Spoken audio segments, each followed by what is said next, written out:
GHMC deputy floor leader corporator Koppula Narasimha Reddy నేతృత్వంలో నిర్వహించిన parliament ఎన్నికలలో ఈటల రాజేందర్ అత్యధిక మెజార్టీతో గెలిచిన సందర్భంగా ప్రజల వద్దకే వచ్చి కృతజ్ఞతలు తెలిపే కార్యక్రమంలో భాగంగా ఆదివారం వాకర్స్ అసోసియేషన్ ఆధ్వర్యంలో మన్సూరాబాద్ పెద్ద చెరువు ప్రాంగణంలో చెట్ల మొక్కలు నాటిన అనంతరం వివిధ కాలనీల సంక్షేమ సభ్యులతో మల్కజ్గిరి పార్లమెంట్ సభ్యులు ఈటల రాజేందర్ సమావేశమై పార్లమెంట్ ఎన్నికలలో ఆశీర్వదించిన ప్రజానికానికి ప్రత్యేక కృతజ్ఞతాభివందనాలు తన ఉపన్యాసంలో తెలిపారు. ఈ సందర్భంగా వారు మాట్లాడారు.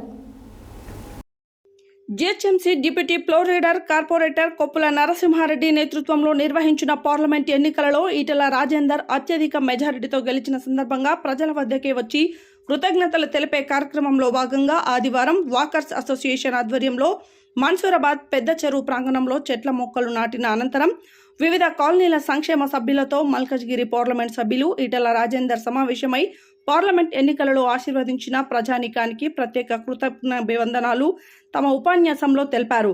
ఈ సందర్భంగా వారు మాట్లాడుతూ మల్కజ్గిరి పార్లమెంట్ ఎన్నికలలో నియోజకవర్గ ప్రజానీకం నాపై ఎంత నమ్మకంగా ప్రజలు బాధ్యతగా ఓట్లు వేసి గెలిపించారో అంతే బాధ్యతగా మంచి సంక్షేమ పాలన రాజకీయాలకు అతీతంగా అందిస్తానని మరియు తమ ప్రాంతాలను అభివృద్ధి చేయడానికి కార్పొరేటర్లకు పూర్తి సహకారం ఉంటుందని అన్నారు.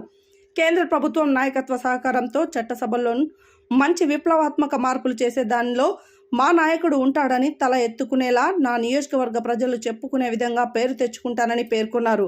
నా గెలుపులో కీలక బాధ్యతలు నిర్వహించిన నాయకులకు, కార్యకర్తలకు, వివిధ సంఘాల నాయకులకు మరియు ఓట్లు వేసి గెలిపించిన మల్కజ్గిరి ప్రజానీకానికి ప్రత్యేక కృతజ్ఞతలు తెలిపారు. ఈ కార్యక్రమంలో బీజేపీ రంగారెడ్డి అర్బన్ జిల్లా అధ్యక్షులు సామ రంగారెడ్డి, కొత్త రవీందర్ గౌడ్, కుంట్లూరు వెంకటేష్ గౌడ్, వనపల్లి శ్రీనివాసరెడ్డి, వివిధ కాలనీల సంక్షేమ నాయకులు తదితరులు పాల్గొన్నారు.